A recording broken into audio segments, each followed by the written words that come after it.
আল্লাহ রাসূল বলেছেন মুসা নবী তুর পর্বতে গেলে আল্লাহ যেমন খুশি হয়, আমার উম্মতেরা 5 বার যখন মসজিদে যাবে আল্লাহ মুসা নবীর চাইতেও বেশি খুশি হয়। ধরে কোন সুবহানাল্লাহ। এখন আপনারা বলেন তো বাংলাদেশে 5 বার মসজিদে যাওয়ার মুসলমান আছে? এই কথা কন না কেন আছে? তো 5 বার যদি মসজিদে না যায়, 5 বার যদি মসজিদে না যায়, একজন পুরুষ মুসলমানকে আমি বলতেছি, আপনি যদি 5 বার মসজিদে না যান, রাসূল বলেছেন মান তারাকা সালাতু মুতাম্মিদান ফাকাত কাফারা, ইচ্ছা করে এক ওয়াক্ত নামাজ যারা বাদ দিল তারা আল্লাহর সঙ্গে কুফরি করলো। এই যে আমার ভাই ওয়াজ করলেন যে আল্লাযীনা ইম্মাক্কানাহুম ফিল আরদ, মুসলমানের মধ্যে কাউকে যখন ক্ষমতা দেওয়া হবে তার 1 নম্বর দায়িত্ব কি? জোরে বলে 1 নম্বর দায়িত্ব কি? আকামুস সালাত, নামাজ কায়েম করা। আপনারা বলেন তো নামাজ যদি বাংলাদেশে কায়েম হয়ে যায় তখন আমাদেরকে আল্লাহ তাআলা দুনিয়াতেই 3টা পুরস্কার দিবে। আমার দিকে খেয়াল করেন, কয়টা? তাহলে কোরআনের শাসন যদি চালু না হয় নামাজ কায়েম হবে না। আওয়ামী লীগ ক্ষমতাত গেলে নামাজ কায়েম হবে না। বিএনপি ক্ষমতাত গেলে নামাজ কায়েম হবে না। নামাজ কায়েম হবে কোরআনের দল যখন ক্ষমতার চেয়ার পাবে। জোরে কোন কথা ঠিক কিনা? এখন নামাজ কায়েম হলে 3টা পুরস্কার কি? 1 নম্বর পুরস্কার হলো আপনার ছেলে মেয়েদেরকে নিয়ে কোনো টেনশন করা লাগবে না। আজকে প্রত্যেকটা ছেলেদের হাতে হাতে একটা করে মোবাইল আছে না নাই? এই কথা কোন আছে না নাই? আপনি যখন ঘুমায় যান আপনার যুবক ছেলে মোবাইল কি করতেছে রাতে আপনি জানেন? আপনি জানেন না তো।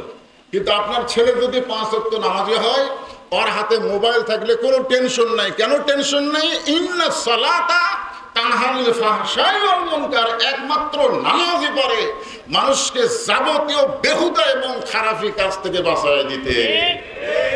কয় পুরস্কার পেলেন? 1 পুরস্কার। 2 নম্বর পুরস্কার হলো আল্লাহ বলতেছেন ফালিয়াবুদু রাব্ব হাযাল বাইত আল্লাযী আত'আমাহুম মিন জু'in ওয়া আমানাহুম মিন খাউফ। এখানে আল্লাহ 2টা পুরস্কারের কথা বলতেছেন যে তোমরা ওই ঘরের মালিকের গোলামি করো, মানে নামাজ পড়ো, তাহলে আমি আল্লাহ সঙ্গে সঙ্গে তোমাদের 2টা পুরস্কার দিব। 1 নম্বর পুরস্কার হলো তোমাদেরকে রিজিকের কোনো পেরেশানি করা লাগবে না। রিজিকের মালিক হচ্ছে আল্লাহ। ওমা মিন দাব্বাতিন ফিল আরদি ইল্লা আলাল্লাহি রিজকুহা, পৃথিবীতে এমন কোনো বিচরণশীল প্রাণী নাই যার রিজিকের দায়িত্ব আল্লাহর হাতে নাই। তাহলে আমাদের রিজিকের দায়িত্ব আল্লাহর হাতে আছে না নাই? জোরে জোরে আছে কি নাই? কিন্তু আপনি যখন নামাজি হবেন তখন আল্লাহ তাআলা এই রিজিকের পেরেশানি মুক্ত জীবন আপনাকে দান করবেন। এখানে আরেকটা পুরস্কার হলো ওয়া আমানাহুম মিন খাউফ। আমাদের 3 দিকে ভারত, কতগুলো নেতারা মঞ্চে গিয়ে বলে টুপিওয়ালারা কোরআন দিয়া বাংলাদেশ চালানোর নিয়ত করতেছে, কিন্তু এরা তো জানে না যে 3 দিকে ভারত, একদিকে বঙ্গোপসাগর। ভারত যদি একবার রাগ করে ধাবাল মারে বাংলাদেশের মুসলমান বঙ্গোপসাগরে চুবড়া মরবে।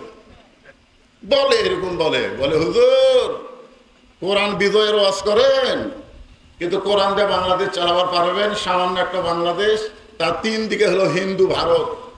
ওরা যদি একবার আক্রমণ করে কোন দিকে যাবেন?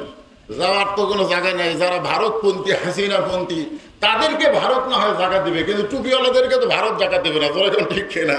আমি অসুস্থ, আমি ভিসা করে ভারতে একটু চিকিৎসা করব, আমার টুপি আর দাড়ি দেখে বলতেছে হুজুর বর্তমান হিন্দু মুদি এমন খাবা খেপছে আর কোনো ভিসাই দিচ্ছে না, তার মধ্যে আপনি টুপিওয়ালা।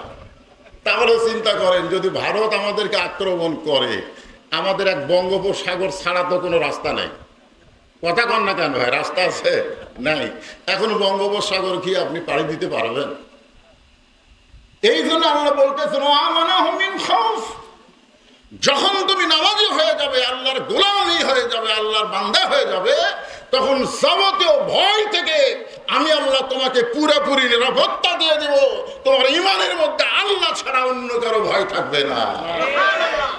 একমাত্র ভয় থাকবে কার? আল্লাহ। কারণ মুসা নবীকেও তো ফেরাউন বলেছিল মুসা এখন পলাবি কোন দিক দিয়ে? 3 দিকে সৈন্য অস্ত্র নিয়ে দাঁড়ায় আছে। এখন তোর পলানোর কোনো রাস্তা নাই, একটাই জায়গা, সামনে সাগর। আল্লাহ কোরআনে বলেছেন নাসরুম মিনাল্লাহি ওয়া ফাতহুন করিম ওয়াবাশশিরিল মুমিনিন। আল্লাহ তাআলা মুসা নবীর জন্য সাগরকে যদি রাস্তা বানায় দিবার পারে, ভারত যদি বাংলাদেশের মুসলমান আক্রমণ করে বঙ্গোপসাগরকে আল্লাহ রাস্তা বানায় দিবার পারে। ধরে গানটা ঠিক কিনা? এখন অনেকে বলতেছে হুজুর ভারত যদি বাংলাদেশকে আক্রমণ করে বিমান দিয়ে, আপনাদের তো কিছুই নাই। কিছুদিন আগে একটা বিমান দুর্ঘটনা, একটা স্কুলের উপরে অনেক ছাত্র মারা গেল না, মাইলস্টোন। দেখেন দুই একটা ভাঙ্গাচোরা বিমান আছে। আর ভারত যদি ধরে টুপিওয়ালারা যাবে কোথায়? মানে আমাকে একটু গরম করার জন্য বলতেছে। ওই কোরআন বিজয়ের ওয়াজ না করে বরং আমরা সবাই মিলেমিশে থাকতে চাই, নামাজ পড়ি আর না পড়ি আমরা ভাই ভাই। কি কন? নামাজ পড়ি আর না পড়ি আমরা সবাই ভাই ভাই, আমরা মিলেমিশে থাকতে চাই। এই কথা আমাদেরকে বলতেছে। এখন চিন্তা করে দেখেন যে ওরা যদি হেলিকপ্টারতে বোমা মারে, আপনি কি করবেন? আপনি যদি নামাজি হন তাহলে আপনার ঈমান বলে দিবে যে আমার জাতির পিতার জন্য নমরুদের আগুনের চুলা যদি শান্তির বাগান হয়ে যায়, তাহলে ভারতের পারমাণবিক বোমা আমাদের বাংলাদেশে পড়ার সাথে সাথে মিষ্টি বাঙ্গি তরমুজ হয়ে যাবে। ধরে কান করা। আচ্ছা আপনারা বলেন তো, ওরা বানাইছে বোমা, ফুটানোর মালিককে? আগুন জ্বলাইছে কে? নমরুদ। ধরে কান আগুন জ্বলাইছে কে? কিন্তু পোড়ানোর মালিককে? আল্লাহ। আমাদের জাতির পিতা ইব্রাহিমকে যদি আগুনের মধ্যে আল্লাহ শান্তির বাগান বানায় দেয়, ও আমানাহুম মিন খাউফ, যাবতীয় ভয় থেকে আল্লাহ নিরাপত্তা দিয়ে দিবে যদি নামাজের বিল এই বাংলার জমিনে পাশ হয়। ধরে কথা ঠিক কিনা? এখন আপনারা বলেন সবচাইতে বড় বিপদ কি? মানুষ মরে যাওয়া। তো মুসা নবী তুর পর্বতে গেছে, সঙ্গে বলতেছি। আল্লাহ ডাক দিয়ে বলে মুসা তোমার খবর কি? মুসা বলতেছে আলহামদুলিল্লাহ। এখন আপনারা বলেন, আমি যখন বললাম ভাই আপনারা কেমন আছেন, তখন আপনাদের মধ্যেও কিন্তু দুই একজন বলছে হুজুর আপনি কেমন আছেন। একথা বলেননি? কেন বলছেন? কেউ যখন কারো খবর জানতে চায় তাহলে তারও খবর জানা দরকার। জোরে কোন ঠিক কিনা?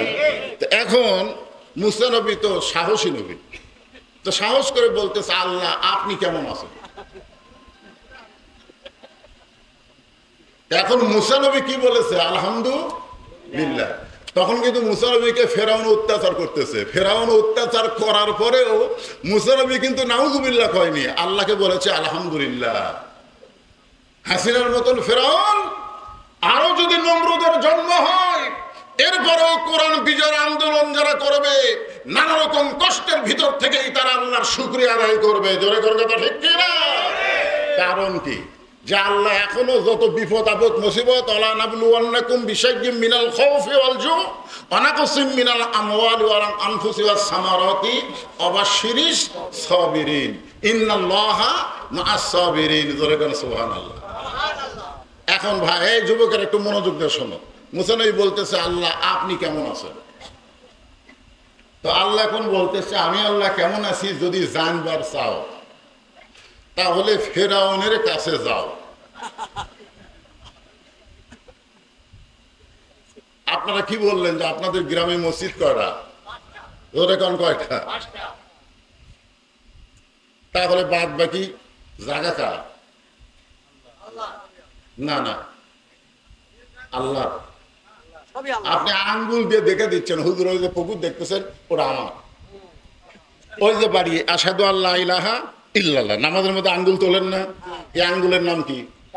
শাহাদত আঙ্গুল। আপনি সাক্ষ্য দিচ্ছেন ওই পুকুর আমার, ওই বাড়ি আমার, ওই জমি আমার, ওই জমি আমার ভাইয়ের, ওই জমি আমার চাচা। এলাকার মধ্যে পা দেওয়ার জায়গা কেন নেই? তো সবই যদি তোমাকে হয় আল্লাহর, তখন বলতেছে আল্লাহটা যদি দেখবার চান হুজুর তাহলে পশ্চিম পাড়া যাবেন না দক্ষিণ পাড়া যাবেন? আল্লাহটা দেখবার গেলে 2 মিনিট হাঁটা লাগবে। কয় মিনিট হাঁটা লাগবে? 2 মিনিট হাঁটা পশ্চিম পাড়ার যায় মসজিদের সামনে দাঁড়ায় বলতেছে এখানেও আল্লাহর কিছু ছিল না হুজুর, আমার চাচা আল্লাহ 10 শতক দান করছে। এখানেও আল্লাহর কিছু ছিল না, যেটা দেখতেছেন না, এখানেও আল্লাহর কিছু ছিল না। আমার চাচা আল্লাহ 10 শতক দান করছে, আর আমরা টাকা পয়সা দিয়ে আল্লাহকে একটা ঘর বানা দিছি। তখন দুই কান্দের ফেরেশতা বলতেছে, আল্লাহ এই দেশের নাম কি? এই দেশের নাম কি যেই দেশে তোমার কিছুই নাই, ওর চাচা তোমার জায়গা দিছে আর এরা টাকা দিয়ে ঘর বানা দিছে? আল্লাহ বলতেছে ওই দেশই হলো ফেরাউনের দেশ, নাম হলো বাংলাদেশ। যতদিন পর্যন্ত কোরআনের ওয়াজ শুনবেন, কোরআন মোতাবেক না চলবেন, ততক্ষণ বুঝতেই পারবেন না সবকিছুর মালিক আমার আল্লাহ। জোরে গান কথা ঠিক করে, সবকিছুর মালিক কে? আল্লাহ। সবকিছুর মালিক আল্লাহ। আল্লাহ কিভাবে চলতে বলেছেন সেই চলার কথা আল্লাহ কোরআনে বলছেন কি বলেন নাই? জোরে গান বলছেন কি বলেন নাই? খুব খেয়াল করবেন। এখন মুসা নবী আল্লাহ কেমন আছে দেখতে যাবে, যাওয়ার আগে আল্লাহকে একটা প্রশ্ন করতেছে, আল্লাহ আমি আপনাকে একটা প্রশ্ন করতে চাই। আল্লাহ বলতেছেন কি প্রশ্ন? আচ্ছা মুসা নবী যে প্রশ্ন করবে এটা আল্লাহ জানে কি জানে না? জানার পরেও বলতেছে কি প্রশ্ন? মুসা বলতেছে, আল্লাহ আমার প্রশ্ন হলো আমার যা আছে আপনারটা নাই। আল্লাহ কয়, মুসা তোমার কি আছে যেটা আমি আল্লাহর নাই? মুসা বলতেছে, আল্লাহ আমার মৃত্যু আছে কিন্তু আপনার মৃত্যু নেই। আপনার বলেন তো কথা ঠিক না ভুল? আল্লাহর মৃত্যু আছে কিন্তু আমরা যারা এখানে বসে আছি, এমন একজন আপনারা দাঁড়ায় বলেন, হুজুর এখান থেকে আমার বাড়ি যাওয়ার গ্যারান্টি আছে। একটা লোক দাঁড়ানো, ওদের দুই একটা দাঁড়ায়, মাঝে মাঝে দাঁড়ায়, তাই বাড়ির যাওয়া লাগবে না। না না, বাড়ির যাওয়া লাগবে না। বাড়ির যাবেন কি যাবেন না? কথা বলে, বাড়ির যাবেন না? গত 3 দিন আগে খবর হলো একটা লোক বিদেশ থেকে আসতেছে, তাকে আবার 10 জন লোক রিসিভ করার জন্য হাইস মাইক্রো নিয়ে রওনা দিয়েছে ঢাকা বিমানবন্দরে। রাস্তার মধ্যে অ্যাক্সিডেন্ট হয়ে ঘটনাস্থলে 7 জন মারা গেছে। ওরা কি কখনো খেয়াল করছিল যে আমরা মরে যাব? তা আপনি যে এখান থেকে বাড়ি যাবেন তার কোনো গ্যারান্টি আছে? কোনো গ্যারান্টি নাই। তাহলে আমরা সবাই বিশ্বাস করি আমাদের মৃত্যু আছে না নাই? জোরে কোন আছে না নাই?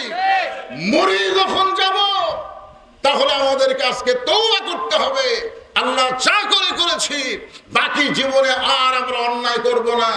আজকে তোমার কাছে আমরা ফিরে আসতে চাই, তোমার কাছে আমরা ফিরে আসতে চাই।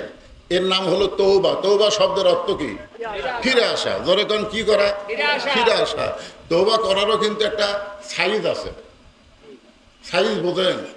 যতদিন ঘুষের চাকরি করছে ততদিন তওবা করেনি।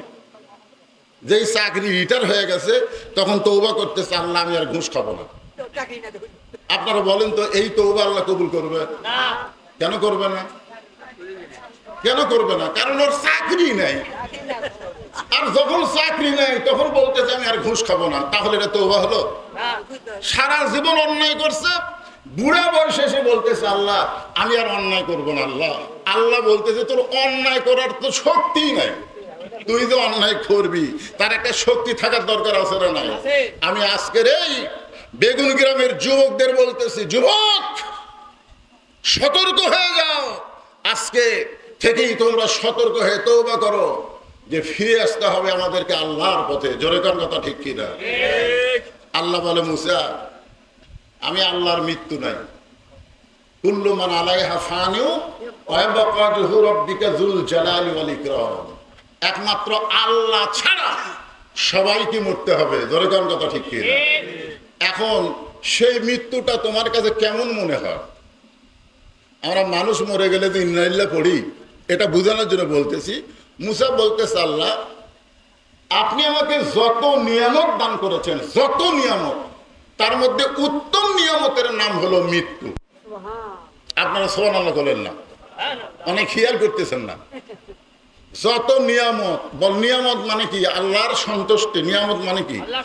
তাহলে আপনি আমাকে যত নিয়ামত দান করেছেন সবচাইতে উত্তম নিয়ামতের নাম হলো মৃত্যু। আপনারা বলেন তো মুসা নবীর মাথা ঠিক আছে? দুনিয়াতে মানুষ যারা আমরা এসেছি আমরা মরবার চাই? কথা সত্যি করে বলেন, আমরা মরবার চাই? এখন স্বামীর ক্যান্সার রোগ হয়েছে, স্বামীর ডাক্তার বলেছে 1 মাসের মধ্যেই মারা যাবে। বউ প্রতিদিন যায় স্বামীর কাছে কান্দে আর বলে, আল্লাহ আমার হায়াত স্বামীর দাও, স্বামীর মৃত্যু আমার দাও। স্বামী বলতেছে কেরে পাগলি, তুই একটা সুস্থ মানুষ, তুই কেন মরবার চাস? বলে না, আপনি মরে গেলে আমি কাকলে থাকবো, এই জন্য আল্লাহ যেন আমার হায়াত আপনাকে দেয় আর আপনার মৃত্যু আমাকে দেয়। স্বামী বলতেছে তোর মতন একটা ভালো বউ পেলাম, কিন্তু আল্লাহ হায়াত দিল না। বউয়ের কথা শুনে স্বামী কিন্তু অত্যন্ত খুশি। রাতের বেলা স্বামী স্ত্রী যখন বিছনায় ঘুমিয়ে গেছে, ওই বাড়িতে একটা আড়িয়া গরু ছিল। ধরে কোন কি গরু? আড়িয়া গরু ছিল। এখন আড়িয়া গরু দড়ি ছিঁড়ে খাওয়ার জন্য বার হয়েছে, কিন্তু গেট বন্ধ। ওই এখন বাড়ির মধ্যে ঘুরতেছে, বারান্দা দেখে সিলভারের পাতিল, ওই পাতিলের তলায় হলো চিটালালি। পাতিলের তলায় কি? চিটালালি। এখন ওই আড়িয়া গরু ওই তলার চিটালালি খাবার চায়, কিন্তু এত নিচে যে নাগাল হয় না। এখন জোর করে যখন খাবার চায়, তখন নাগাল পাইছে ঠিকই, কিন্তু ওই পাতিলের সিলভারের পাতিলের কান্দার সাথে ছোট ছোট দুটো শিং আটকে গেছে। এখন লালি খাওয়া শেষ, কিন্তু মাথা থাকায় পাতিল আর মাথার থেকে খসে না। এখন আড়িয়া গরু গোয়াল ঘরও ছিঁড়ে না, স্বামী স্ত্রী যে ঘরে ঘুমা আছে সে ঘরও তো আর ছিঁড়ে না। ওই গোয়াল ঘর মনে করে স্বামী স্ত্রী যে ঘরে ঢুকছে ঘুমাইছে, ওই ঘরের মধ্যে হঁ শব্দ করে ঢুকছে। বউ চিল্লে বলতেছে বাবা আজরাইল, ঢুকছেই যখন এই যে ক্যান্সার রুগী এক ধরো, ঢুকছেই যখন তাহলে এই যে ক্যান্সার রুগী এক ধরো। এখন স্বামী চিল্লে বলতেছে কেরে বিবি কি হয়েছে? বলে আজরাইল ঢুকছে, আপনাকে দেখাই দিল। স্বামী বলতেছে সকালবেলা তুই কইলি যে আমার হায়াত আপনার দেখ, আপনার মৃত্যু আমার দেখ। বউ বলতেছে মৃত্যুর কথা মুখে বলা যায়, কিন্তু অন্তর থেকে কেউ মরবার চায় না। অথচ মুসা নবী বলতেছে আল্লাহ আপনি আমাকে যত নিয়ামত দান করেছেন, তার মধ্যে উত্তম নিয়ামতের নাম হলো মৃত্যু। আল্লাহ বলতেছে মুসা, মানুষ মরবার চায় না, সেই মৃত্যু তোমার কাছে উত্তম হওয়ার কারণ কি? মুসা বলতেছে আল্লাহ তিনটা কারণ। জোরে বলেন কয় কারণ? এক নম্বর কারণ হলো না মরলে জান্নাতে যাওয়া যাবে না। সুবহানাল্লাহ বললেন। আপনারা মুসলমান, মরে কোথায় যাবেন? এই মুসলমান মরার পরে কোথায় যাবেন? আপনার দেহ যাবে কবরে, কিন্তু আপনার ভিতরে রুহুর কোনো কবর হবে না। এই পাখিকে আল্লাহ ইল্লিন নামক জান্নাতের বাগানে কিয়ামত পর্যন্ত জায়গা দিবে। জোরে বলেন সুবহানাল্লাহ। এখন চিন্তা করেন, মরাটা ভালো না খারাপ? আমাদের জন্য মৃত্যু ভালো না খারাপ? তাহলে আমরা বিপদের আয়াত পড়ি কেন?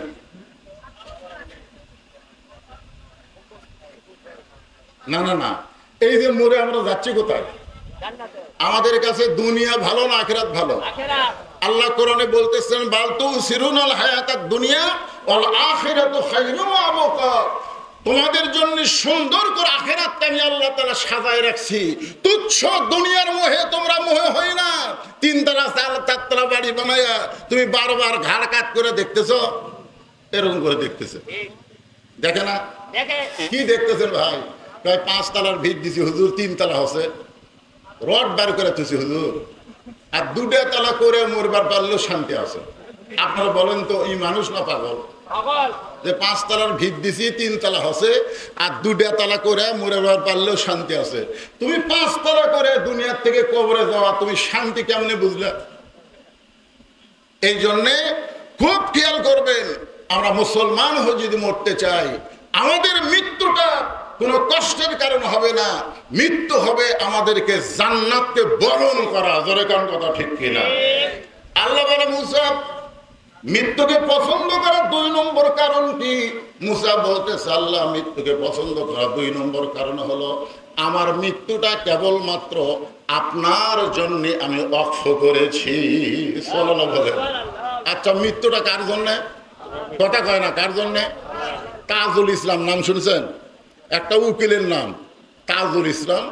উনি এসে মীর কাসেম আলীকে বলতেছে স্যার আজকে রাত 12টায় আপনার ফাঁসি হবে, আজকে রাত 12টায় আপনার ফাঁসি হবে। তো মীর কাসেম আলী বলতেছে এখন কয়টা বাজে? তো বলতেছে এখন তো 9:30 বাজে। বলতেছে আলহামদুলিল্লাহ এখনো 2.5 ঘন্টা আছে। আপনারা বলেন তো 2.5 ঘন্টা পর যার ফাঁসি হবে তার মুখত হাসি আসবে না চোখত পানি আসবে? কিন্তু সে হাসতে হাসতে বলতেছে আলহামদুলিল্লাহ এখনো 2.5 ঘন্টা আছে। তাহলে উকিল একটা কাম করো, আমি 2 ঘন্টা ঘুম পাড়ি, আমি 2 ঘন্টা ঘুম পাড়ি, যদি ঘুম থেকে এত না পাই তুমি আমার ডাক দিও। কি বলতেছে একটু মনোযোগ দিয়ে শোনেন, এটা 1400 বছর আগেকার কাহিনী না, এই বর্তমান হাল আমলের হাসিনার সময়ের কথা বলতেছে। মীর কাসিম আলী বলতেছে তাহলে খামাকা চেতন থেকে লাভ কি, 2 ঘন্টা ঘুম পাড়ি, যদি চেতন না পাই তুমি আমার ডাক দিও। উকিল মনে মনে চিন্তা করতেছে, ফাঁসির চিন্তায় লোকটা পাগল হয়ে গেছে, লোকটা কি হয়ে গেছে, পাগল হয়ে গেছে। মন খারাপ করে ফাঁসির কন্ডম সেল থেকে বের হয়ে গেছে। যখন রাত 11:30 বাজছে, তখন ওই ফাঁসির কন্ডম সেলে ঢুকে দেখে মীর কাসিম আলী নাক ডাকা ঘুম পাড়তেছে। উকিল তার দিকে তাকায় চিন্তা করে 8 ঘন্টা পর যে লোকটার ফাঁসি হবে সেই লোকটা এখনো এইভাবে ঘুম পাড়তেছে। পাওটা যেই মাত্র ঝাঁকাইছে, ঘুম থেকে চেতন করে বলতে, উকিল ভাই সময় কি হয়ে গেছে? না স্যার, এখনো 8 ঘন্টা বাকি আছে। আলহামদুলিল্লাহ, এখনো 8 ঘন্টা বাকি আছে। কি বলতেছে? আলহামদুলিল্লাহ। ইন্নালিল্লাহ কইছে? আল্লাহর শুকর আদায় করে ওযু করে 2 রাকাত নামাজ আদায় করে সূরা মুলক আর সূরা মুজাম্মিল তেলাওয়াত করে ফাঁসির কন্ডম ছেড়ে সবচাইতে ভালো যে পাঞ্জাবি, সেই পাঞ্জাবিটা পরে চিরুনি দিয়ে মাথার চুল হাসড়ায়া উকিলকে বলতেছে, দেখো তো আমাকে কেমন লাগতেছে। উকিল কান্দার বলে, স্যার আর কিছু সময় পরে আপনার ফাঁসি হবে, আর আপনি সুন্দর কাপড় গাওয়াত দিয়া মাথার চুল হাসড়ায় আপনি কি শ্বশুর বাড়ি যাবেন? আপনার কেমন লাগতেছে এই কথা জিজ্ঞেস করতেছেন। মীর কাসিম আলী বলতেছে, উকিল ফাঁসি হবে আমার, আর তুমি কেন কাঁদতেছো? আমি তো কান্দি না, কারণ যারা প্রকৃত মুসলমান হবে তারা যদি তৈরি হয়ে মৃত্যুর দিকে যাইতে পারে, মীর কাসিম আলী জানে আমার মৃত্যু মৃত্যু না, আমার মৃত্যু হলো আল্লাহর জন্য নিজের জীবনকে ওয়াকফ করা। কথা ঠিক না? আল্লাহর জন্য নিজের জীবনকে যারা ওয়াকফ করে দিবে তাদের মৃত্যু মৃত্যু না। আল্লাহ বলেছেন, ওয়ালা তাকুলু লিমা ইউকতালু ফি সাবিলিল্লাহি আমওয়াতুন বাল আহইয়া ওয়ালাকিন লা তাশউরুন। আল্লাহর রাস্তায় অন্যায়ভাবে যাদেরকে হত্যা করা হয় তাদেরকে তোমরা মৃত্যু বলো না, আমি আল্লাহই বলতেছি তারা চির অমর। যারা করে সুবহানাল্লাহ। চির অমর বুঝেন? আমার গ্রামের এক ছেলে হয়েছে, আমার কয় হুজুর নাম রাখবো, তা আমি কইলাম নাম রাখো আবু সাইদ। খুশি হয়ে গেছে, হুজুর আবু সাইদের কথা আমার মনেই নেই। আবু সাইদ কে আপনারা জানেন না? রংপুরের যে আবু সাইদ জীবন দিল, সে আবু সাইদের নামে আমার গ্রামের একটা ছেলের নাম আবু সাইদ। তাহলে একটা আবু সাইদ মরিছে। বাংলাদেশে এই বছর অনেক ছেলের নাম আবু সাইদ কিন্তু রাখছে। জোরে কোন কথা ঠিক কিনা? আমার পাড়াপড়শি এক খালা, তার একটা মেয়ের বাচ্চা কাচ্চা হয় না, তাই তদবির করে একটা মেয়ে হয়েছে। আমার মোবাইল করে বলতেছে, বাবা তুমি আলেম মানুষ, বহু বছর পর একটা নাতনি হয়েছে, একটা ভালো নাম তুমি রাখো তো। আমি বললাম, খালা অত চিন্তা করার কি দরকার, হাসিনা রাখেন। যেই খুশি হাসিনা। খালা 30 সেকেন্ড কোনো কথা কয় না, খালি গো গো গো করতেছে। আমি বললাম, খালা কিছু বলেন? তুই আলেম না জালেম রে, এই তোর কাছে একটা ভালো নাম শুনবার চাইলাম, আর তুই একটা খুনি হাসিনার নাম বলিস। তার মানে বোঝা গেল আবু সাইদের মতো মানুষ মরে নাই, তারা জীবন দিয়ে শহীদ হয়ে গেছে, আর হাসিনা বেঁচে থাকাই পচে গেছে। তোরা কোনো কথা বলতে? মুসা নবী বলতেছে, আল্লাহ মৃত্যুকে পছন্দ করার 2 নম্বর কারণ হলো আমার জীবনটা আমি আপনাকে ওয়াকফ করে দিয়ে দিলাম। আজকে আপনারা যারা এখানে বসে আছেন, মরা তো লাগবেই। জোরে কোন কথা ঠিক কিনা? যতই চেষ্টা করেন বাঁচতে পারবেন না। তাহলে সবাইকে বলতে পারি যে আমাদের জীবনটা আমরা আল্লাহকে ওয়াকফ করে দিলাম। কারা কারা নিজের জীবন আল্লাহকে ওয়াকফ করাতে রাজি? 2 হাত তুলে আমার আল্লাহকে দেখাও। লিল্লাহি তাকবীর। আল্লাহ সবার হাতকে কবুল করেন। জোরে কোন আমিন। আল্লাহ বলে, মুসা মৃত্যুকে পছন্দ করার 3 নম্বর কারণ কি? মুসা বলতেছে, আল্লাহ মৃত্যুকে পছন্দ করার 3 নম্বর কারণ হলো, এই 3 নম্বর কারণ বলার আগে আমি একটা গান গাই, দেখেন তো আপনারা বুঝবার পারেন কিনা। এই যুবকদের বলতেছি, আর যুবকেরা এই গান তো অনেক আগেকার গান, চলতে পথে 2 দিন থামিলাম, যাবার কালে একজন আরো দেখা না পাইলাম। এই গান আপনারা শুনছেন? চলতে পথে কয়দিন? এই 2 দিন করতে কি শরম লাগতেছে? আখিরাতের তুলনায় দুনিয়ার জীবন কয়দিন? চলতে পথে মানে যাওয়া আসার পথে। এসেছি রুহের জগৎ থেকে, যাব আমরা কবরের জগতে। জোরে গান কথা ঠিক কিনা? কিন্তু মাঝখানে আমরা কয়দিন? চলতে পথে 2 দিন থামিলাম, যাবার কালে একজন আরো দেখা না পাইলাম। এইটা 5 আগস্টে, গত বছর 5 আগস্টে হাসিনা যখন পলাচ্ছিল, আপনারা জানেন হাসিনার সাথে আর একটা বোন ছিল শেখ রেহানা। হাসিনা আর শেখ রেহানা যখন বিমানের দিকে যাচ্ছে, তখন হাসিনা কিন্তু খালি চারিদিকে তাকাচ্ছে, আর শেখ রেহানা খালি নিচের দিকে তাকা হাঁটতেছে, মাটির দিকে তাকা হাঁটতেছে, আর হাসিনা খালি চারিদিকে ভাবে তাকায়। হাসিনা মনে মনে বলতেছে, চলতে পথে 2 দিন থামিলাম, যাবার কালে এক চামচারও দেখা না একটা চামচা নেই। আজকে যারা বলতেছে তারেক জিয়া যেখানে, আমরা আছি সেখানে, তারেক জিয়া জেলখানায়, এক চামচারও মিছিল নেই। জোরে কথা ঠিক না ভাই? না, একটু চিন্তা করতে হবে। এই দুনিয়া থাকার জায়গা নয়, দুনিয়া থেকে আমাদেরকে যাওয়া লাগবে। জোরে কথা ঠিক না? মুসা বলতেছে আল্লাহ মৃত্যুকে পছন্দ করার 3 নম্বর কারণ হলো দুনিয়া হলো ক্ষণস্থায়ী, আখিরাত হলো চিরস্থায়ী। এই ক্ষণস্থায়ী দুনিয়ার জীবনকে সাঙ্গ করে চিরস্থায়ী আখিরাতকে আমি বরণ করব। আপনাদের কাছে ক্ষণস্থায়ী ভালো না চিরস্থায়ী ভালো? তাহলে মরে যাওয়া ভালো না খারাপ? তাহলে ভালো জিনিসটা সবাই বলতেছেন, তারপরে ইন্নালিল্লাহ কেন বলেন না? ইন্নালিল্লাহ কি রহমতের আয়াত না বিপদের আয়াত? যেখানে আল্লাহ বলতেছেন ইজা মানে কি, যখন আসাবাতুহুম মুসিবা, তোমাদের উপরে বিপদ আপদ মুসিবত আসবে, ক্বালু, তখন তোমরা বলবে ইন্না লিল্লাহি ওয়া ইন্না ইলাইহি রাজিউন। আপনারা বলেন তো বর্তমানে সবচাইতে বড় বিপদ কি? যেই বিপদ দেখলে ইন্না লিল্লাহ বলা লাগবে। বুঝতে পারতেছেন না? বর্তমানে আমি 3টা বিপদের কথা বলবো। সবচাইতে বড় বিপদ হলো আমরা কোরআনের ওয়াজ শুনি কিন্তু কোরআন কায়েমের আন্দোলন করি না। ধরে কোন কথা ঠিক কি না? কোরআনের ওয়াজ শুনবো, আবু জেহেলের মতন সারা রাত শুনবো।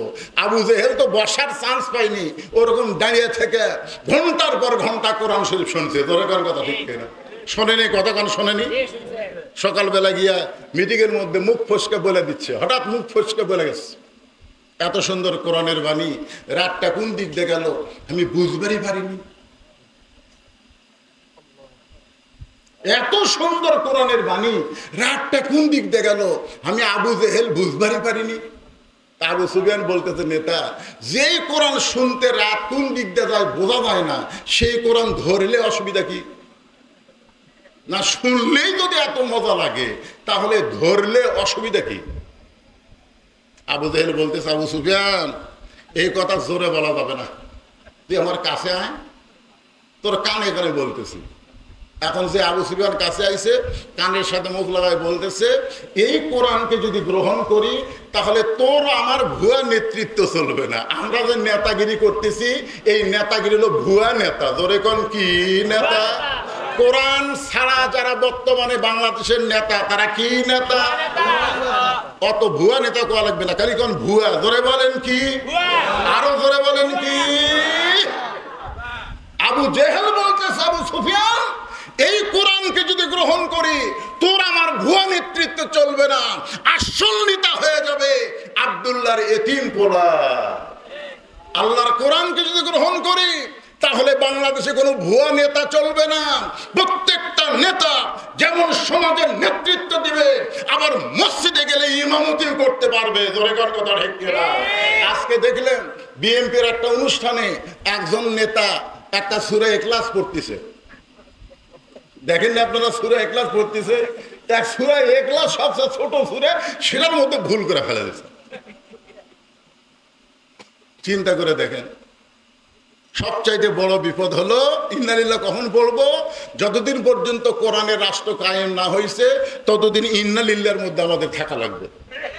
আর একটা বিপদ হলো, মা এসে বলতে যে হুজুর আমার সন্তান এত কান্দে, আপনি একটু দোয়া দরুদ পড়ে ফুঁ দেন। তো দোয়া দরুদ পড়ে ফুঁ দিলেন, আগে যা কান্দে তার চাইতে বেশি কান্দে। তখন বলতে যে হুজুর দোয়া দরুদ দিয়ে হবে না, একটু পানি পড়াবেন। আমি দেখলাম কোরআনের মধ্যে সবচাইতে দামি একটা আয়াত আছে, নাম হলো আয়াতুল কুরসি, আছে না নাই? সে আয়াতুল কুরসি এর সাথে দুটা সূরা যোগ করলাম, ফালাক আর নাস, পড়ে পানি ফুট দিলাম, বললাম এই পানি 3 বার খাওয়ান, দেখেন তো কান্না বন্ধ হয় কিনা। পানি 3 বার খাওয়ানোর পরে মা এসে আমাকে বলতে যে হুজুর বর্তমানে দোয়া দরুদের দাম নেই, বর্তমানে দোয়া দরুদের কাম হবে না। আমি চিন্তা করলাম দোয়া দরুদ দিয়ে কাম হবে না, তাহলে কি দিয়ে কাম হবে? যাই হোক, মনটা আমার খুব খারাপই হলো। কয়েকদিন পরে মেয়েটাকে বললাম মা তোমার সন্তান আর কান্দে, বলে আর কান্দে না হুজুর। তো কোন দোয়ায় কাম আছে? না কোনো দোয়া লাগেনি, তো ওর বাপ একটা মোবাইল কিনে দিচ্ছে, যখনই কান্দে তখনই চালু করে সামনে দেয়, ওরা কান্না বন্ধ হয়ে যায়। সবচেয়ে বড় বিপদ হলো এই ছোট ছোট বাচ্চাদেরকে মোবাইল খেলা দেখানো, মোবাইল দিয়ে ভাত খাওয়ানো, এটা হলো মুসলমানের জন্য সবচাইতে বড় বিপদ। এখন আপনারা বাচ্চার হাতে মোবাইল দিবে, দিচ্ছেন তো সবাই। সবচাইতে বড় বিপদ হলো আমাদের ইয়ং জেনারেশন। খুব খেয়াল করবেন, ইন্নালিল্লাহ কখন পড়বো? রাস্তার ধারে দাঁড়ায় পেশাব করতেছে, রাস্তার ধারে দাঁড়ায় পেশাব করতেছে, ওটা দেখার পরে এক লোক মসজিদে যায় বলতেছে নাউজুবিল্লাহ নাউজুবিল্লাহ। তার একজন বলে ভাই নাউজুবিল্লাহ কেন? বলে কুত্তার কাম একটা ছেলে করতেছে, মানে দাঁড়ায় পেশাব করতেছে। আর একজন শোনা কয় নাউজুবিল্লাহ। যে কয়জন শোনে সবাই মসজিদে নাউজুবিল্লাহ বলতেছে। আপনারা বলেন তো, ওই মসজিদের বারান্দায় যদি আমরা নাউজুবিল্লাহ 1000 জন বলি, ওই কি বসবি? তার যে দাঁড়ায় পেশাব করতেছে কি করা লাগবে? কি করা লাগবে চিন্তা করে দেখেন। দরকার হলো যেখানে দাঁড়ায় পেশাব করতেছে বিলে যেমন ইন্দুর ধরে, আস্তে আস্তে আস্তে আস্তে আপনার পিছনে যায় জোরে বলবেন নাউজুবিল্লাহ। ওই এত জোরে সেন্টার বি সামনে আটকে যাবে, জোরে কোন কথা ঠিক কিনা? সবচাইতে বড় বিপদ হলো যেখানে অন্যায় হচ্ছে সেখানে কোনো বাধা হচ্ছে না, জোরে কোন কথা ঠিক কিনা? এই যে দেখেন কয়েকদিন হলো যে খুনগুলো হচ্ছে, দিন দুপুরে খুন হচ্ছে, একে সিসি ক্যামেরার মধ্যে খুনগুলো আমরা দেখতেছি, যে হাজার হাজার মানুষের মধ্যে একটা মানুষের গলা কাটতেছে, একটা মানুষকে পাথর দিয়ে মারতেছে, আর হাজার হাজার মানুষ চায়া চায়া দেখতেছে, জোরে কোন কথা ঠিক কিনা? কথা বলেন না কেন? সবচাইতে বড় বিপদ, এর চাইতে বড় বিপদ আর কি হবে? অন্যায় করে একজন আর হাজারজন তাকায় দেখে, সবাই চিন্তা করে আমি বাঁচলে বাপের নাম, ওর জন্য আমি মরবো কেন? আপনি যতই চেষ্টা করেন আপনি বাঁচবেন না, আপনাকে মরতেই হবে। সবচাইতে বড় বিপদ হলো অন্যায়কে বাধা না দেওয়া, ধরে কোন কথা ঠিক না? সবচাইতে বড় বিপদ, এটা বলি শেষ, একটু খেয়াল করেন, বেশি লম্বা ওয়াজ করবো না, সেজন্য ওয়াজই ধরি নেই। মুয়াজ্জিন আজান দেয় ফজরের, কিন্তু আজানের সাথে কুত্তা চিল্লাই, যেরকম কি চিল্লাই? কুত্তা চিল্লাই। তো মুয়াজ্জিন এসে আমারে কয় হুজুর এই যে আমি আজান দেওয়া শুরু করি আর 4-5টা কুত্তা থেকে দৌড়ে আসে, আজানের আগে একটাও নাই। যে আজান মাইকে শুরু করি এই 4-5টা কুত্তা এসে উ করে। এই কুত্তার উ শব্দ মাইকের ভিতর দিয়া মানুষ শুনবার পায়। হুজুর আপনি কোন তো এই বিপদ থেকে বাঁচার উপায় কি? আপনাকে এলাকাতে এরকম হয় না? মুয়াজ্জিন আজান দেবার গেলে কুত্তা হু করে না? তা আমি এখন মুয়াজ্জিনকে বললাম, মুয়াজ্জিন সাহেব আপনি সত্যি করে বলেন তো আপনার ছেলে মেয়ে কয়জন? তো বলে হুজুর 2 মেয়ে বিয়ে দিছি, 3টা ছেলে বাড়িতে আছে। তো আচ্ছা আপনি যে আজান দেন আপনার ছেলেরা কি মসজিদে আসে? না হুজুর এরা নামাজে পড়ে না। কি বলতেছে? মসজিদে আসা তো দূরের কথা, এরা নামাজই পড়ে না। আমি বললাম মুয়াজ্জিন আল্লাহ কোরআনে বলেছেন কু আনফুসাকুম ওয়া আলাইকুম নার, জাহান্নামের আগুন থেকে যদি না, তোমার আহাল পরিবার নিয়ে বাঁচতে হবে। জয়গান কথা ঠিক কিনা?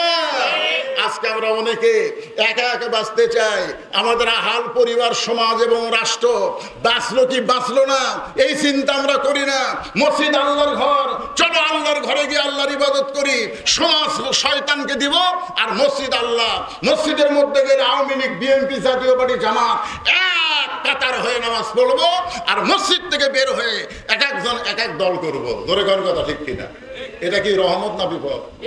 মসজিদের মধ্যে যান, যাই দেখেন তো আওয়ামী লীগ, বিএনপি, জাতীয় পার্টি, জামাত, তাবলিগ, পীর মুরিদি, খাড়া টুপি, লম্বা টুপি, বেটা টুপি, এলে এক একজন কি এক এক কাতার হয় না সবাই মিলে এক কাতার হয়?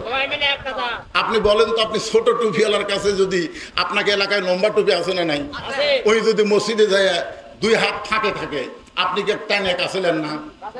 টানে কাছে নেন না ভাই? লেখি কি বলেন? কাতার ফাঁক করা যাবে না। ফাঁকের মধ্যে কে ঢুকবে? আচ্ছা, আওয়ামী লীগের বিএনপি দুইজন মিলে গোড়া সোজা করতেছে না? পায়ের গোড়া সোজা করতেছে না? এই যে কাতারের দাগ দেখ। এখন সবাই কাতার সোজা করে, হুজুরের মা অসুস্থ, হুজুর মাকে নিয়ে হাসপাতালে গেছে, এখন সামনে কে যাবে?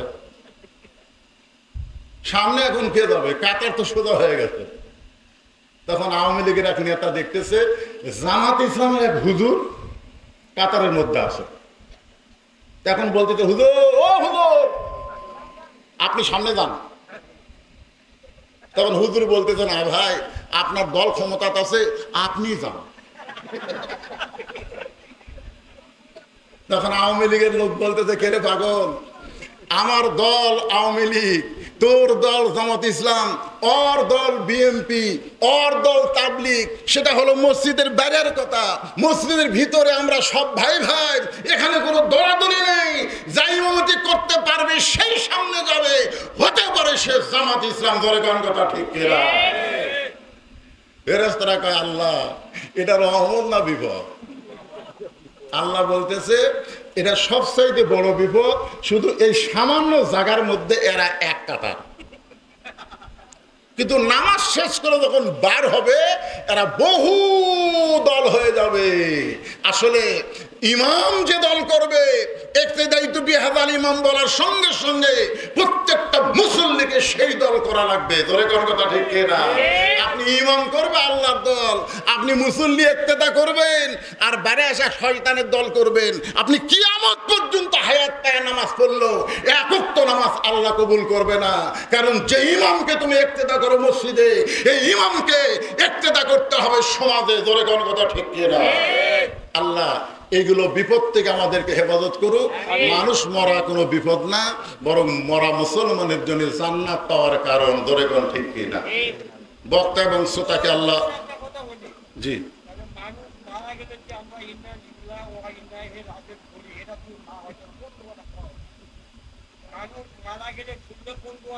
এই দোয়াই বলবেন, হ্যাঁ এটাই বলবেন।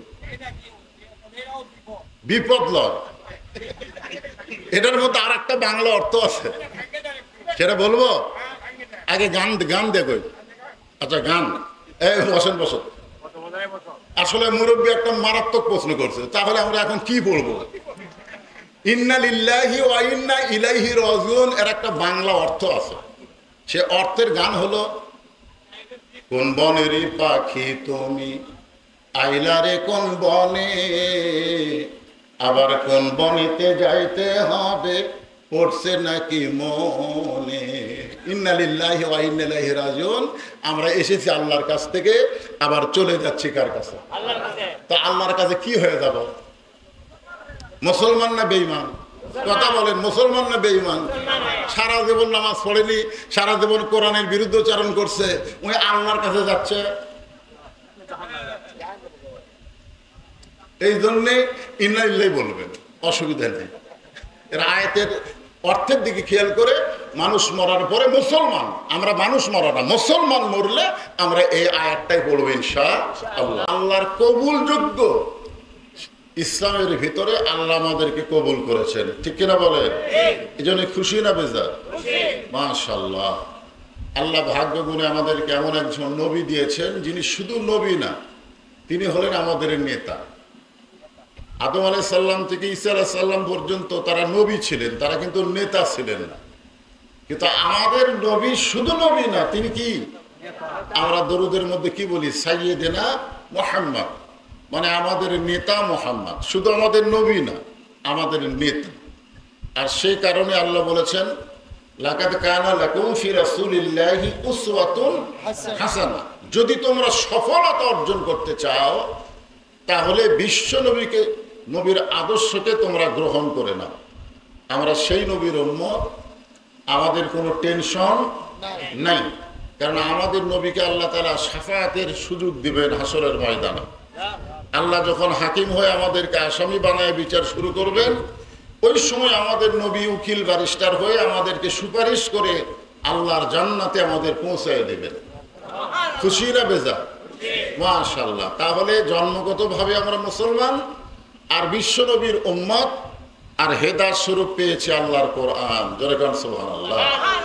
যে কোরআন থেকে এতক্ষণ পর্যন্ত আপনারা আলোচনা শুনতেই ছিলেন, আলোচনা শুনতেই যদি আপনাদেরকে এত ভালো লাগে, সেই কোরআন বাংলার জমিনে যখন প্রতিষ্ঠা হবে তখন আমাদেরকে কেমন ভালো লাগবে। আমরা তো শুধু কোরআন শুনতেছি, কোরআনকে তো বাস্তবে দেখতেছি না। জোরে কোন ঠিক কিনা? আমি যে আয়াতে কারিমা তেলাওয়াত করেছি, এই আয়াতে আল্লাহ পাক বলতেছেন, ইজা আসাবাতুহুম মুসিবা, যখন তোমাদের উপরে বিপদ আপদ মুসিবত আসবে, ক্বালু, তখন তোমরা বলবে, ইন্না লিল্লাহি ওয়া ইন্না ইলাইহি রাজিউন। আপনারা বলেন তো, আমরা এই আয়াতটা কখন পড়ি?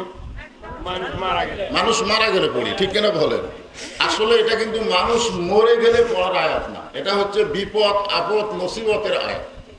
তো এখন আপনারা বলেন, কোরআনের ওয়াজ শুনতেছেন কিন্তু কোরআন মোতাবেক চলতে পারতেছেন না, এটা কি রহমত না বিপদ?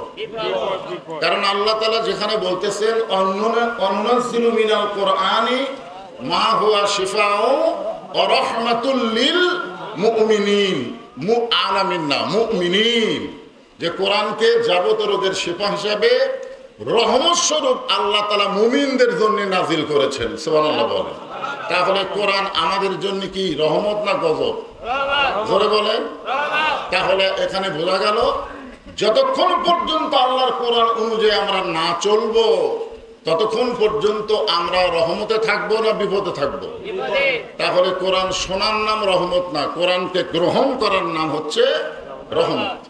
এই জন্য আল্লাহ বলতেছেন, যখন কোনো বিপদ আপদ মুসিবত আসবে তখন তোমরা বলবে, ইন্না লিল্লাহি ওয়া ইন্না ইলাইহি রাজিউন। আপনারা বলেন তো, বাংলাদেশ স্বাধীন হওয়ার পর থেকে এ পর্যন্ত আমরা কি রহমতে আছি না বিপদে আছি? একটু চিন্তা ভাবনা করে বলা লাগবে, আমরা কি রহমতে না বিপদে? তাহলে আমরা যে মানুষ মরলে খালি ইন্না লিল্লাহ পড়ি, কিন্তু এখানে তো মানুষ মরার পরে ইন্না লিল্লাহ পড়ার কথা নাই। আল্লাহ রাসূল একটা হাদিসে বলেছেন, বুখারী শরীফের হাদিস, মা তারাকতু বাদি আলা উম্মতি ফিতনাতুন আদার আলা রাজুলু মিনান নিসা, রাওয়াহুল বুখারী কিতাবুল ফিতান।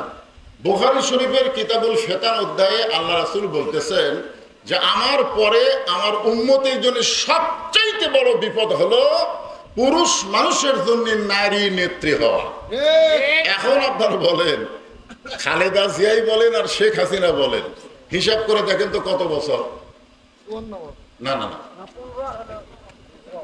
15 আর 10, 25 ধরেন, 26-27 বছর ধরে আমাদের বাংলাদেশে পুরুষ মানুষ থাকার পরেও নারী নেতৃত্ব। জোরে কোন কথা ঠিক কিনা? তাহলে কত বড় বিপদে আমরা ছিলাম যে আমাদের উপরে নারীরা নেতৃত্ব করেছে। আমরা সেই বিপদ থেকে আপাতত কি মুক্ত। আগামীতে বিএনপির নেতারাও বলতেছে যে আগামীতে যদি আমরা বিজয়ী হই, প্রধানমন্ত্রী হবেন তারেক জিয়া। তার মানে বোঝা গেল মেয়ে মানুষ আসার আর কোনো সম্ভাবনা নাই। তাহলে একটা বিপদ থেকে আল্লাহ আমাদেরকে রক্ষা করছে, আলহামদুলিল্লাহ বলেন। এখন ইন্না লিল্লাহি ওয়া ইন্না ইলাইহি রাজিউন, খুব খেয়াল করবেন যে যখন বিপদ আপদ মুসিবত আসবে তখন ক্বালু, আল্লাহ বলতেছে তোমরা বলো ইন্না লিল্লাহি ওয়া ইন্না ইলাইহি রাজিউন। এখন আপনাদের কাছে আমার প্রশ্ন, ওয়াজ না, আপনারা একটু উত্তর দিবেন তো, যে মানুষ মরলে আমরা কেন এই আয়াত পড়ি? না অন্য সময় তো আমরা পড়ি না, কিন্তু মানুষ মরলে কেন পড়ি? আপনাদের কাছে মানুষ মরা বিপদ হতে পারে, কিন্তু মুসলমান মরা বিপদ না। খুব খেয়াল করবেন, মানুষ মরা বিপদ, কিন্তু মুসলমান মরা বিপদ। তাহলে আল্লাহ কেন বললেন লা তামুতুন্না ইল্লা ওয়া আনতুম মুসলিমুন, যে তোমরা মুসলমান না হয়ে মরো না, এ কথা আল্লাহ কেন বললেন? আল্লাহ কোরআনে বলতেছেন আল্লাহ তাখাফ, মনোযোগ দিয়ে শুনবেন, আল্লাহ তাখাফ, তোমাদের কোনো ভয় নাই, ওয়ালা তাহজান, তোমাদের কোনো চিন্তা নাই, ও আবশিরু বিল জান্নাহ, তোমরা যদি মুসলমান হয়ে মরতে পারো, মরার সঙ্গে সঙ্গে তোমাদেরকে জান্নাত দিয়ে বরণ করা হবে। তাহলে মুসলমান হয়ে যদি মরি, তাহলে আমরা এই বিপদের আয়াত কেন পড়ি? মুসলমান হয়ে মরিচ্ছে না দেখে তো বিপদের আয়াত না, এটা কিন্তু হাসির জন্য না, জিনিসটা আপনাদেরকে কাছে জানতে চাচ্ছি যে আমরা মুসলমান মরার পরে কি হিন্দু মরার পরে এমনকি শোনেন, আমরা দেখেছি গতকাল একটা ফেসবুকে দেখলাম যে তোফায়েল আহমেদ নাকি মারা গেছে। কে মারা গেছে সত্য মিথ্যা আল্লাহ জানে। তো ফেসবুকে দেখলাম 22টা কমেন্ট, তোফায়েল আহমদ মরার খবর শোনা 22টা কমেন্ট, তার মধ্যে 4টা কমেন্ট হলো ফি নারে জাহান্নাম, ফি নারে জাহান্নাম। তোফায়েল আহমদ কি সুন্দর একটা নাম, কিন্তু সেই মানুষটা আওয়ামী লীগ করার কারণে মরার পরে কমেন্ট আমি দেখলাম ইন্না লিল্লাহ একজনও পড়েনি, পরে সবাই লিখেছে ফি নারি জাহান্নাম, না হয় লিখেছে আলহামদুলিল্লাহ। তাহলে চিন্তা করে দেখেন, একটা আওয়ামী লীগ মরে গেলি মানুষ আর ইন্না লিল্লাহ পড়তেছে না, আলহামদুলিল্লাহ পড়তেছে। আর আমরা মুসলমান মরার খবর শুনে বিপদের আয়াত করতেছি, কারণ কি? আমি বহু আলেমকে জিজ্ঞাসা করছি, আমার ওস্তাদকেও জিজ্ঞেস করছে, হুজুর যে এই যে আল্লাহ বলতেছেন যখন তোমাদের উপরে বিপদ আপদ মুসিবত আসবে তখন তোমরা ইন্না লিল্লাহ পড়বে, তো আমরা তো মানুষ মরলে ইন্না লিল্লাহ পড়ি, এটা কেন পড়ি? তাহলে ওস্তাদরা বলতেছে আগে থেকেই হয়ে আসতেছে।